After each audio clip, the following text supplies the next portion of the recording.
diciendo un amigo. Amigos, continuamos con Hay que decirlo con nuestros compañeros de esta hora, la licenciada Zulma Rosario y el compañero Efraín Sánchez. Antes de irnos a la pausa, estábamos hablando de los procedimientos del FEI, la Oficina del Fiscal Especial Independiente, y yo quería hacerle una pregunta. Y repito, estoy hablando genérico, no quiero hablar, este no es el caso de Héctor O'Neill, estoy hablando genérico. Yo veo que viene el Departamento de Justicia y somete unas posibles violaciones de ley al FEI para que el FEI investigue. Ese fiscal especial que nombran tiene 90 días, puede pedir una extensión si no ha terminado su investigación hasta que su día tiene que rendir un informe, que el informe puede ser no encontramos causa suficiente para proceder con el funcionario, como puede ser encontramos causa en los 20 que sometieron o los 40 más 40 más en 80 casos. O sea, eso depende de la investigación y del fiscal, a las conclusiones que llegue. Pero, ¿en qué momento entra la Oficina de Ética Gubernamental? Porque ese funcionario, jefe de agencia, vamos a coger de ejemplo, puede haber faltado a la ley de Puerto Rico, pero también puede haber faltado a la ley de ética gubernamental. ¿En qué momento entra ética ahí? Ética entró desde las elecciones a investigar los planteamientos que se hacían en contra de ese alcalde. O sea, ética hace rato que está ahí adentro. Lo que pasa es que ética tiene una función distinta al Departamento de Justicia. El Departamento de Justicia busca evidencia para poder sostener cargos criminales sí. Con un quantum de prueba mucho más difícil de superar, que es más allá de dudas razonables. La oficina investiga a base de la propia ley de ética gubernamental sin la necesidad de llegar al extremo en cuanto al tipo de prueba o evidencia que se necesita, pero se necesita prueba o evidencia, porque a nivel administrativo la oficina de ética es la única agencia que es cuasi judicial de todas las que combatimos la corrupción, es la única cuasi judicial. Me explico. Nosotros investigamos, nosotros radicamos querella y nosotros procesamos esa querella a ese funcionario o servidor público. Eso no lo puede hacer ni justicia ni el FEI. Ellos dependen de los tribunales. Nosotros lo hacemos en casa. En la oficina de ética hay 2 oficiales examinadoras extraordinarias que son muy serias, que no les ríen las gracias a nadie, que no se abanderan con nadie, escuchan la prueba y la oficina tiene que someter prueba. Prueba testifical, prueba documental, y tiene que sostener las alegaciones que aparecen en la querella. Y la oficial examinadora va a escuchar a la otra parte, que va a poder tener también abogado, evidencia, testigos a su favor, y en ese balance de justicia, la oficial examinadora va a hacer unas recomendaciones, va a rendir un informe con determinaciones de hecho y conclusiones de derecho, y entonces la subdirectora de la oficina emite una resolución si es que en efecto el informe del oficial examinador, que es la que fue, la que vio, la que aquilató la credibilidad de los testigos, incluso la suficiencia de la prueba documental, va a recomendar una multa o cualquier otra sanción. Y es la subdirectora de la oficina que emite la resolución y determina si procede lo que recomendó la oficial examinadora y emite entonces una resolución donde se establecen las sanciones, que normalmente son multas. Las multas en la oficina pueden ser por cada instancia. Eso es importante que la gente lo entienda. Cada instancia de violación a la ley de ética probada, hasta $20,000. Por eso es que me han visto a mí hablar de casos donde le hemos impuesto a una persona, a un servidor público, hasta $801,000 de multa. O a un exalcalde, como fue el caso de Wiso Malavé, por hostigamiento sexual, by the way. Y otra violación a la ley de ética, $90,000 que ella empezó a pagar. Nos llevó por la vía hasta el Tribunal Supremo y nos sostuvieron los tribunales. O $110,000 al alcalde, el exalcalde Iván Hernández, que se probó, más allá de todas las posibles especulaciones que la gente se puedan imaginar, que en efecto cometió violaciones serias y claras a la ley de ética y se le impusieron $110,000 de multa. Así que la oficina está duro, porque interesantemente en el caso del alcalde de Sidra, el exalcalde Wiso Malavé, el tribunal vio el caso llevó la misma ruta. Justicia hace su investigación, lo refiere al FEI, el FEI hace su investigación, le imputa al alcalde, el caso se sostiene en los tribunales y le imponen una sentencia de 9 años, un poquito más, de cárcel, pero que nunca cumplió un solo día de cárcel porque se la dieron de forma, ¿verdad?, en probatoria. Cuando el caso finalmente entonces termina, la oficina, que ya había empezado su parte, es donde entonces se ve el caso en su fondo y ahí es donde le imponemos $90,000 de multa. Ni un solo día de cárcel versus $90,000 de multa. Ahí hay justicia, ¿verdad? Y la está pagando. Eso es importante. O sea, no hay break. Sí, porque la tiene que pagar. Multas y cosas y nunca las pagan. O sea, eso es importante que las estén pagando. Le hice la pregunta por lo siguiente. Es mi recuerdo, no sé si estoy bien. Pero a mí me parece ver algún momento en la historia, chequete tú también, Efraín, que tú ves acusaciones en los tribunales a funcionarios públicos que han sido sometidos por justicia al FEI.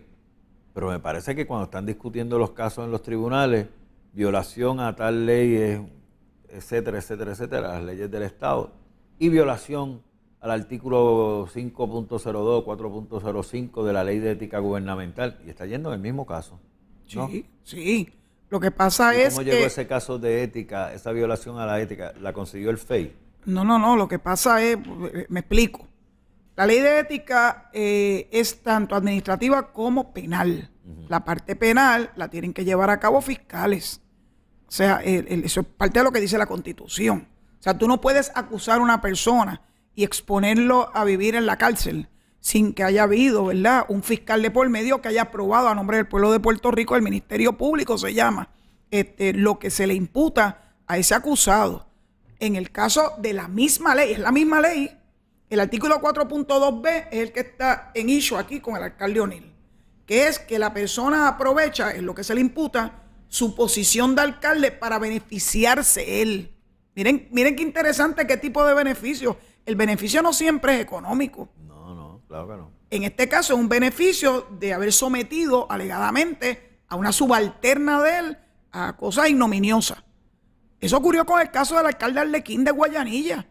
El alcalde Arlequín, el FEI, le imputó violación a ese mismo artículo 4.2b. El tribunal lo juzgó, lo halló culpable y la ley dice que tienes que imponerle 4 años de cárcel. Ahí no es, el juez no puede asumir, pues le voy a dar 2, le voy a dar 1, no. La ley de ética dice que son 4 años de cárcel. Y eso fue lo que le impuso el tribunal en Ponce al entonces alcalde de Guayanilla, el Carlos Arlequín. De hecho, empezó a cumplir. ¿Y qué ocurrió en diciembre? El entonces gobernador García Padilla lo indultó. Pero indultó también a Edgar Santana, que se le habían impuesto 18 años por corrupción, sobornos de contratistas, y también indultó a Edgar Santana. Pero adivinen quién, esto vino como el Chapulín Colorado. ¿Quién le acaba de imponer a Edgar Santana una multa bastante cuantiosa y tuvo que alzar las manos? Empezó a jeringar que si él no le habían dado, y él, bueno, vamos a ir a la vista en su fondo. Pues ya se habían cumplido con todos los plazos, etcétera. Y el día de la vista en su fondo alzó las manos y comienza a pagar una multa de $20,000. Y a él, los 18, se le hicieron sal y agua porque el gobernador García Padilla lo indultó. ¿Cómo tú combates la corrupción? Eso yo estaba, de hecho, yo tuve la oportunidad de hablar con el gobernador. Y claro, su versión es distinta a lo que uno se puede imaginar. Y no la voy a hacer pública. Pero yo pude tener la oportunidad de decirle lo molesta que yo estaba como funcionaria en una agencia a cargo de la lucha contra la corrupción, que a dos corruptos se les hiciera la vida fácil indultándolo. Entonces, es difícil, o sea, la moral, aunque la mía nunca se va al piso, pero la moral de las agencias y de los empleados de las agencias que combaten la corrupción se viene al piso cuando se utiliza ese privilegio ejecutivo, que es la clemencia, para casos de esa índole.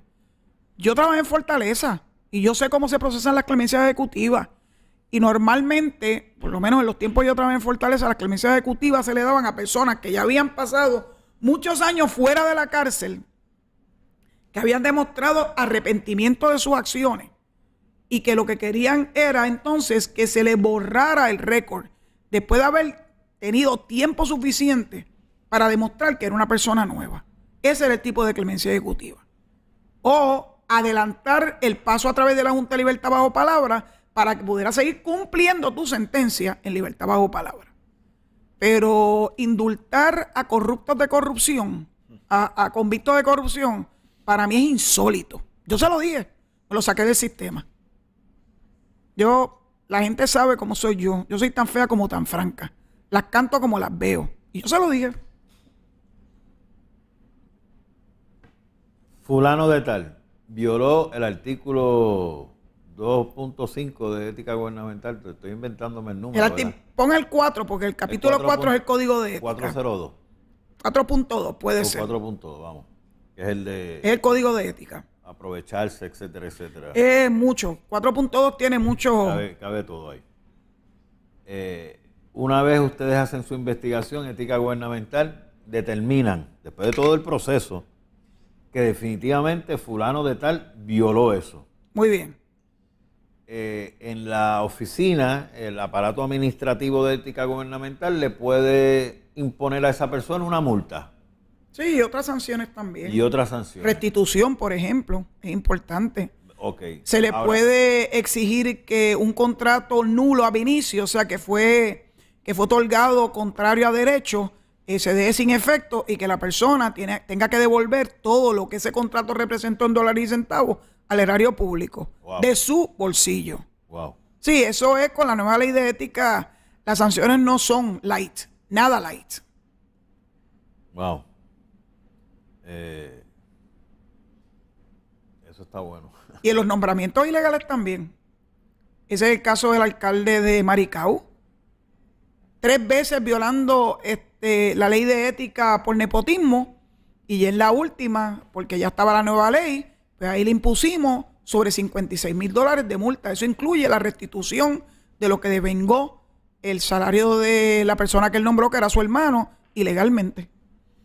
Y lo tiene que restituirle a su bolsillo. Ahora mismo está peleando por ir para arriba, pero con el favor de Dios, los tribunales, como de costumbre, en casos de esos, que son casos con una prueba contundente, donde deben sostener.